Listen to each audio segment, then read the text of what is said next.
பிதாவை நாங்கள் நன்றி செலுத்துகிறோம். நன்றை கவனியுங்கள். யோவான் 1:7 அவன் தன்னால் எல்லோரும் விசுவாசிக்கும்படி அந்த ஒளியை குறித்து சாட்சி கொடுக்க வந்தவனாயிருந்தார். அவர் சான்று பகருமாறு வந்தான். அனைவரும் தன் வழியாக கிறிஸ்துவை நம்புமாறு அவர் ஒளியை குறித்து சான்று பகர்ந்தார் என்று சொல்லி நாம் வேதத்தில் அழகாய் வாசிக்கின்றோங்க. எனக்கு அருமையான தேவ பிள்ளைகளே, யோவான் ஸ்நானகனை குறித்து, திருமுழுக்கு யோவானை குறித்து இந்த வார்த்தை தெளிவாய் வெளிப்படுத்தப்படுவதை பார்க்க முடிகிறது. அவர் ஏன் இந்த பூமிக்கு வந்தாரா?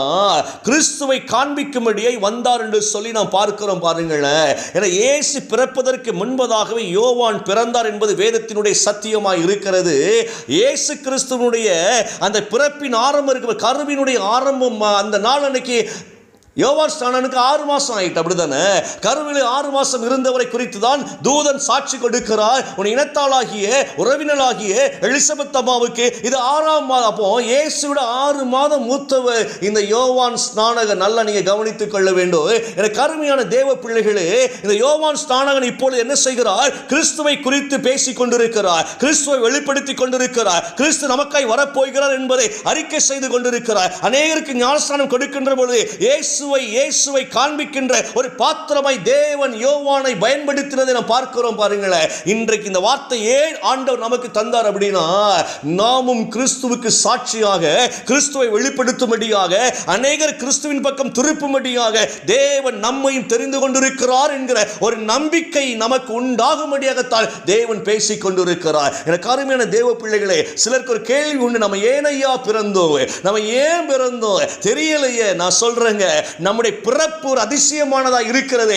கிறிஸ்து நல்லவர், கிறிஸ்துவோ உயர்ந்தவர், கிறிஸ்துவை நம்மை ரட்சிக்கிறவர் என்று சொல்லி கிறிஸ்துவை வெளிப்படுத்தும்படியாய், கிறிஸ்துவுக்காக அநேகரை திருப்பும்படியாக உங்களை என்னையும் தேவன் உண்டாக்கி வைத்திருக்கிறபடியினால நீங்கள் மகிழ்ந்து கொண்டாடுங்கள். எவ்வளவு பெரிய வார்த்தை தெரியுமா? சாட்சி கொடுக்கும்படியாய் சாட்சியை வெளிப்பட்டவர் இந்த யோவான் ஸ்நானகர். நல்லா கவனித்துக் கொள்ளுங்க. ஒளியை குறித்து சாட்சி கொடுக்கும்படியாய், இருளை குறித்து அல்ல. நீங்க நல்லா கவனிச்சீங்கன்னா ஒன்று தெரியும், நம்ம அநேக நேரங்களில் சாத்தான் தந்திரமாய் இருளை குறித்தே பேச வைத்துக் கொண்டே இருப்பான். அப்படித்தானே?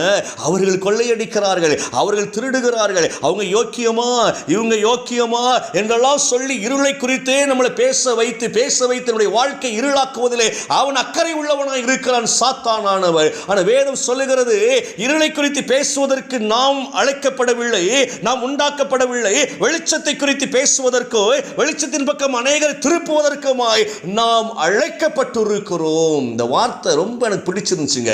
காலைல தேவன் தெளிவாய் பேசின ஒரு காரியம். இந்த இணைந்திருக்கிற பிள்ளைகளுக்கு சொல்லிக் கொடு, நீங்கள் எதற்காய் அழைக்கப்பட்டு இருக்கிற என்று சொல்லிக் கொடு என்று ஆண்டவர் சொன்னதுனால உங்களோடு இந்த வார்த்தை பேசிக் கொண்டிருக்கிற நீங்களும் நானும் சாதாரண மாணவர்கள் அல்ல.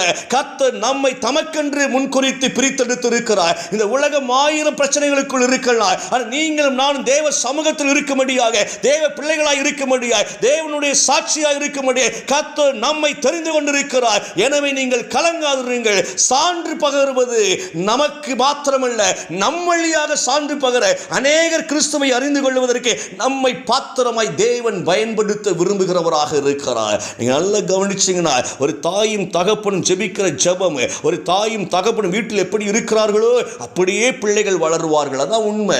பக்தியில் இருந்தாலும் பிள்ளைகள் பக்தியில் வளருவார்கள். தேவையில்லாத காரியத்தை ஈடுபட்டுக் கொண்ட பிள்ளைகள் தேவையில்லாத காரியத்தை ஈடுபட்டு கொண்டிருப்பார்கள். பிள்ளைகளுக்கு போய் ஒரு நல்ல காரியத்தை சொல்ல முடியாது, ஆனால் செய்து காண்பிக்கும் பொழுது பிள்ளைகள் நன்மையானதை பெற்றுக் கொள்கிறவர்களாக இருக்கிறார்கள். எனக்கு அருமையான தேவ பிள்ளைகளே, வாயினால் சொல்லுவதை காட்டிலும் நாம் சாட்சியாய் வெளிப்படுகிற பொழுது ஆண்டவர் பாருங்க எவ்வளவு நல்லவர் பாருங்க.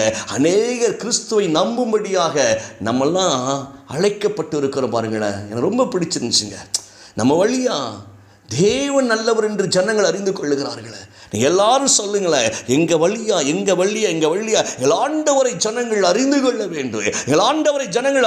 வேண்டும், எங்கள் கிறிஸ்துவின் சாட்சியாய் நாங்கள் நிற்க எங்கள் ஆண்டவர்கள் அழைச்சிருக்கிறாரே. சூப்பர் ஐயா, ஸ்தோத்திர ஆண்டவர் அப்படின்னு நீங்க சொல்லிக் கொண்டே இருங்க. சரியா? வேதம் ரொம்ப அழகா சொல்லுகிறதுங்க. மோசையை அழைத்து ஆண்டவர் பயன்படுத்தின பொழுது மோசை கொண்டு தேவன் அற்புதங்களை செய்வதை பார்க்க முடிகிறது. கையில் ஒரு கோல் வைத்திருக்கிறார் மோசே. அந்த கோலை கொண்டு அற்புதம் அற்புதங்கள் நடந்து கொண்டே இருக்கிறதுங்க. கடைசியில் சூழ்நிலை வருகிறதை பார்க்கிறோம். அப்படித்தானே எகிப்தியர்கள் பின்னால் விரட்டி கொண்டு வருகிறார்கள். எகிப்தியரின் படைகள் விரட்டி கொண்டு வருகிறது. பார்வோன் படைகளோடு வந்து கொண்டிருக்கிறார். அவர்கள் ஓடிக்கொண்டே இருக்கிறார்கள். ஐயா, பார்வோனை கொன்று விடுவோம் என்கிற அச்சத்தில் ஓடிக்கொண்டிருக்கிறார்கள். கடல் வந்து முட்டுகிறது. கடல் முட்டின உடனே கர்த்தர் மோசே சொல்லுகிற கோலை நீட்டு என்று சொல்லுகிற பொழுது கர்த்தருடைய வார்த்தையினுடைய மோசே கோலை நீட்டுகிறார். சாட்சியாய் வெளிப்படுவதை பாருங்களேன். கோலை நீட்டுகிற பொழுது செங்கல் இரண்டாய் பிளக்கிறது. அவர் உற்சாகமாய் நடந்து போகிறார்கள். மீண்டும் திரும்பி கோலை நீட்டுகின்ற பொழுது அந்த எகிப்திய ஜனங்களை எல்லாம் புரட்டி போடும்படியாக தண்ணீர் வந்து அவர்களை மூழ்கடிக்கிறதை பார்க்க முடிகிறது. இந்த அற்புதத்தை காணும் பொழுது அவர்கள் கர்த்தரை கண்டார்கள் என்று வேதம் சொல்லுகிறது. எனக்கு அருமையான தேவ பிள்ளைகளே, யாத்திராகமம் 14:31 வாசிக்கின்ற பொழுது கர்த்தர் எகிப்தியரில் செய்த அந்த மகத்தான கிரியையை இஸ்ரவேலர் கண்டார்கள். பாருங்களேன், கிரியைகளை காண்கிறார்கள். தேவன் செய்த நன்மையான காரியங்களை தப்புவிக்க பண்ணுவதை அவர்கள் காண்கிறார்கள்.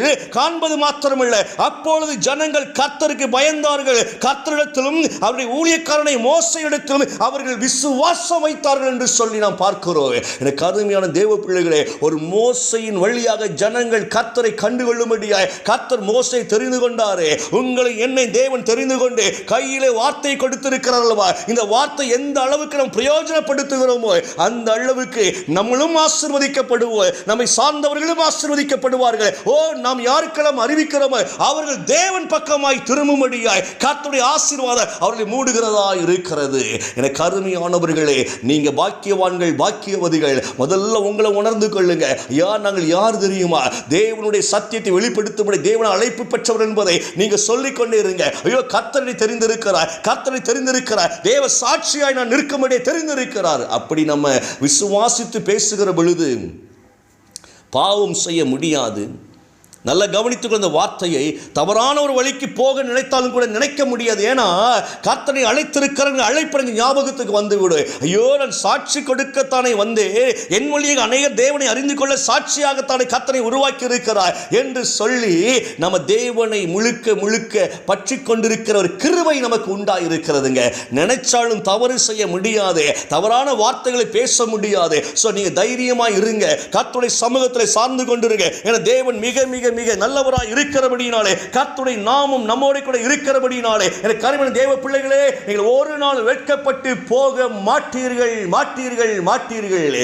யோவான் பாருங்க, தன்னிடத்தில் வந்த சீசர்களுக்கு இயேசுவை காண்பித்து கொடுக்கிறாருங்க. எப்படி காண்பித்து கொடுக்கிறார்? இதோ உலகத்தின் பாவங்களை சுமந்து தீர்க்கிற தேவ ஆட்டுக்குட்டியானவரையா, இந்த ஆண்டவர் உங்க பாவத்தை ஏன் பாவத்தை சுமக்க வந்தவர், இந்த ஆண்டவர் ஓம் பாவத்தை ஏன் பாவத்தை சுமக்க வந்தவர். யோசித்து பாருங்களேன், யாருங்க சொல்ல முடியும்? இன்னைக்கு அநேகர் பாருங்களேன், தன்னை மேன்மைப்படுத்தவே இந்த நாட்களில் முக்கியத்துவப்படுத்தி கொண்டிருக்கிறார்கள். இயேசுவை உயர்த்தும் பொழுது கூட தன்னை மேன்மைப்படுத்தி இயேசுவை கீழே இறக்கக்கூடிய ஒரு கூட்டம் இன்றைக்கு பெருகி கொண்டு இருக்கிறதுங்க. ஆனா யோவான் சொல்லுகிறார், இல்லை இல்லை பிரியமானவர்களே, ஐயா, நீங்க இந்த இயேசுவை கண்டுகொள்ளுங்கள். இந்த இயேசுதாம்பா உங்களுக்கு ரட்சகர், இந்த இயேசுதாம்பா உங்களுக்கு விடுவிக்கிறவர், இந்த இயேசு மட்டுமே நீங்கள் அறிந்து கொள்ளுங்கள். உங்க பாவங்களுக்கெல்லாம் ஒரு கழுவாய் உண்டு அல்லவா? நீங்கள் ஆடு மாடுகளை வெட்ட வேண்டாம். இந்த இயேசு உங்களுக்காய் வழியாக வெளிப்பட்டு இருக்கிறபடினாலே இவரை பற்றிக் கொள்ளுங்கள் என்று தன் சீசர்களுக்கு அவர் சொல்லிக் கொடுக்கிறாருங்க. சொன்ன உடனே இயேசுவின் பின்னால் சீசர்கள் கடந்து செல்வதை பார்க்க முடிகிறது. நீங்களும் நானும் இயேசுவின் பின்னால் கடந்து செல்வதற்காக அழைக்கப்பட்டு இருக்கிறோம். எனக்கு முன்னால இயேசு ஐயா, அவருக்கு பின்னால் நான் நிற்கின்ற பொழுது எந்த ஓநாய்களும் நம்மை பீறி போட முடியாது, எந்த சிங்கங்களும் பீறி போட முடியாது, எந்த தரித்திரங்களும் நம்மை பீறி போட முடியாது. எனக்கு அருமையான தேவ பிள்ளையே, இயேசுவின் பின் செல்வோம், அநேகர் இயேசுவின் பக்கமாய் திருப்புவோம். இந்த அதிகாலை ஜெபத்தில் கர்த்தர் நம்மோடு பேசி இருக்கிறார். நான் விசுவாசிக்கிறேன், நாம் எல்லோரும் இயேசுவின் சாட்சிகளாய் நிற்போம்.